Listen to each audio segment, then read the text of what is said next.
WhatsApp guys, स्वागत है आप सबका रिएक्ट हुक्स ट्यूटोरियल्स में। तो आज के वीडियो में हम लोग जानने वाले हैं यूज स्टेट हुक के बारे में। तो रिएक्ट में हुक्स का इंट्रोड्यूस होने से पहले अगर हम लोग किसी ऐसे सिचुएशन में आ जाते थे कि हमको अपना स्टेट चेंज करना पड़ता तो हम लोग डिपेंडेंट रहते थे क्लास कंपोनेंट पे। But thanks to React hooks अब हम लोग फंक्शनल कंपोनेंट्स में भी स्टेट्स का इस्तेमाल कर सकते हैं, और वो भी दिस कीवर्ड के झंझट के अलावा। तो चलिए स्टार्ट करते हैं यूज स्टेट हुक्स का जो है ट्यूटोरियल। उससे पहले कि मैं यूज स्टेट में डायरेक्टली चला जाऊं, मैं क्या करना चाहता हूं, मैं आप लोगों को एक एग्जांपल देना चाहता हूं कि स्टेट का यूज़ हम लोग क्लास कंपोनेंट्स में कैसे कर सकते थे। तो मैं जो है अपने फोल्डर में जाऊंगा जहां पे सोर्स फोल्डर है, उसके अंदर जाके एक नया फोल्डर बनाने वाला हूं, कंपोनेंट्स नाम का एक फोल्डर बनाने वाला हूं।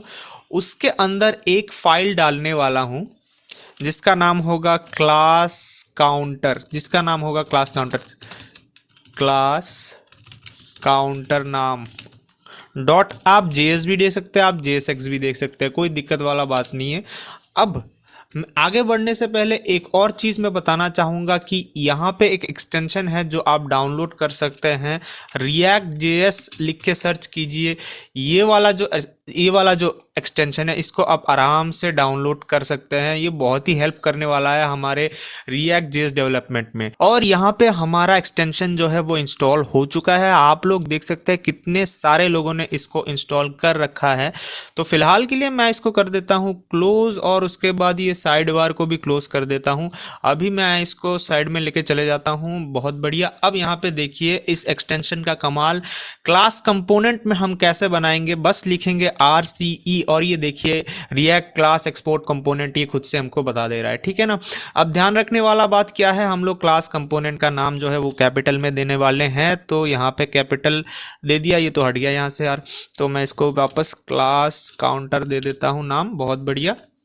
अब यहाँ से मैं हटाने वाला हूँ इस एक्सपोर्ट को, और उसके बाद यहाँ पे मैं क्या करने वाला हूँ, एक कंस्ट्रक्टर बनाने वाला हूँ। ठीक है।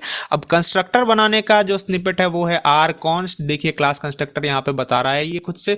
तो यहाँ पे जो स्टेट है उसमें एक वेरिएबल मैं लेने वाला हूँ जिसका नाम रहेगा काउंट, और उसका इनिशियल वैल्यू हो जाएगा 0। ठीक है। इनिशियल वैल्यू उसका 0 हो जाएगा। अब उसके बाद मैं बनाने वाला हूं एक फंक्शन जिसका नाम रहेगा इंक्रीमेंट काउंट, मान लीजिए कुछ भी दे सकते हैं, जो कि एक एरो फंक्शन रहेगा। उसके अंदर क्या होगा, दिस डॉट सेट स्टेट करने वाले हैं हम लोग, स्टेट सेट करने वाले हैं। और सेट स्टेट के अंदर मैं क्या करने वाला हूं, मैं ये जो काउंट की वैल्यू है उसको कर देने वाला हूं, उसको कर देने वाला हूँ this dot state dot count +1। बहुत बढ़िया। हो गया है मेरा आधा से ज़्यादा काम। अभी मैं यहाँ पे इस डिव के अंदर जाऊँगा, इसके अंदर मैं डालूंगा एक बटन। ठीक है। बटन के क्लिक होने पे, on click of the button, on click कहाँ गया, हाँ, on click of the button क्या होने वाला है, मैंने जो ये इंक्रीमेंट काउंट का फंक्शन बनाया है वो रन हो जाएगा।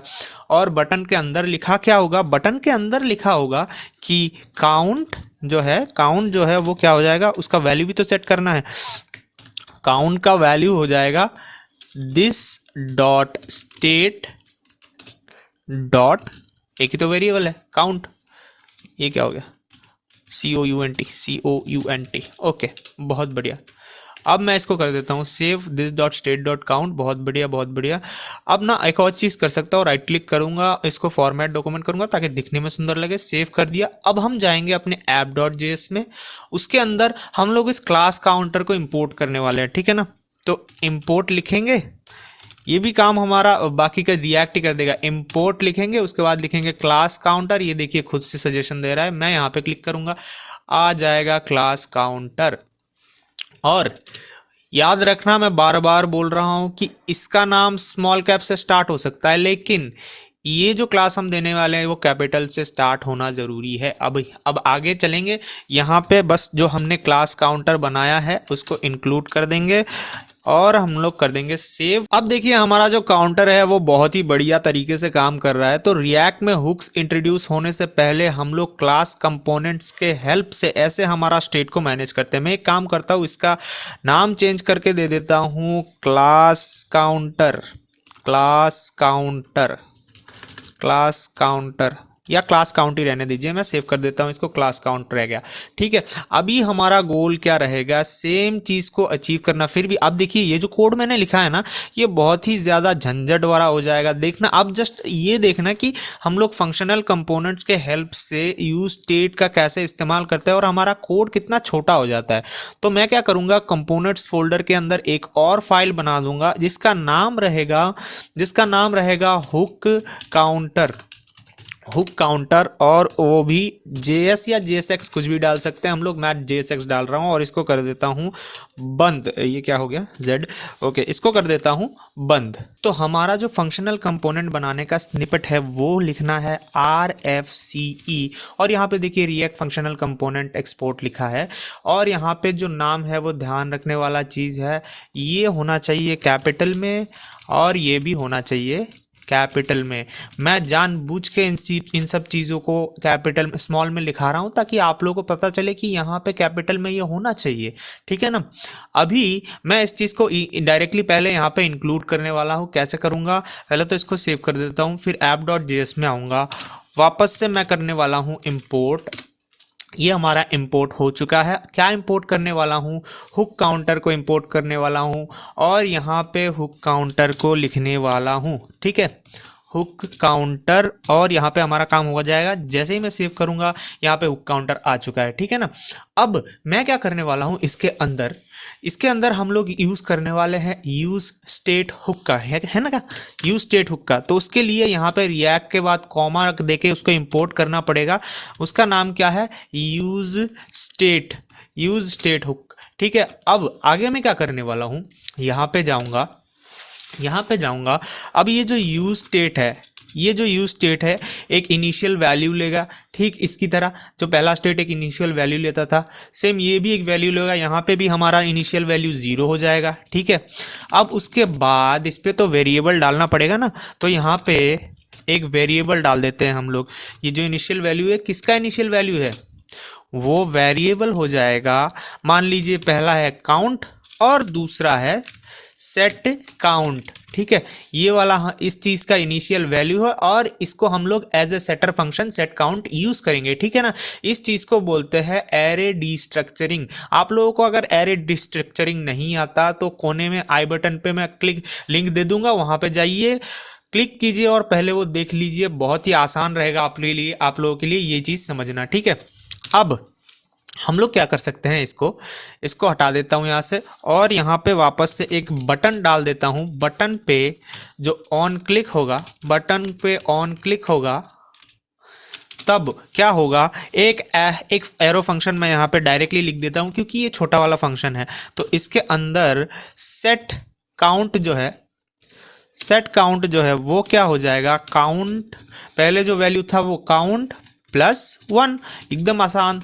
अब यहाँ पे मैं क्या करने वाला हूँ, मैं लिखने वाला हूँ हुक काउंट, मतलब बटन के अंदर जो टेक्स्ट रहेगा, हुक काउंट की वैल्यू क्या रहेगी, हुक काउंट की वैल्यू रहेगी हमारी काउंट। बहुत बढ़िया, मैंने कर दिया इसको सेव। ठीक है। अब मैं देखता हूँ कि हमारा ये वाला जो काम है, अच्छा ओके, ये काउंट प्लस रह गया है, यहाँ पे काउंट डाल दिया। अब देखता हूँ कि हमारा हुक काउंटर है जो वो काम कर रहा है कि नहीं, और ये बहुत ही बढ़िया तरीके से काम कर रहा है। बहुत आसान था। हम लोग चाहे तो ये वाला ऑन क्लिक फंक्शन को ऊपर में भी लिख सकते हैं पिछले वाले क्लास काउंटर की तरह। ठीक है, जैसे कि इंक्रीमेंट काउंट डाला था। ठीक है, तो यहाँ पे लिख देते हैं, यहाँ पे कांस्टेंट फंक्शन बना